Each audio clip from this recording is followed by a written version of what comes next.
नैवेद्यं निवेदयामि।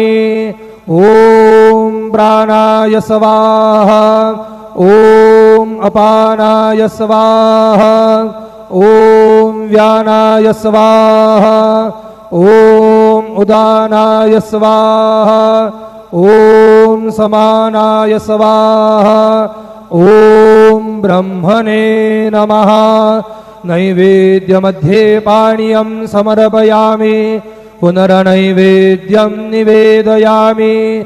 ॐ प्राणाय स्वाहा, ॐ अपानाय स्वाहा, ॐ व्यानाय स्वाहा, ॐ उदानाय स्वाहा, ॐ समानाय स्वाहा, ॐ ब्रह्मणे नमः।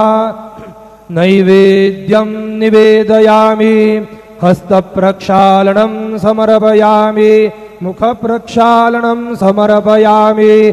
सद्गुरु साईनाथ देवताभ्यो नमः।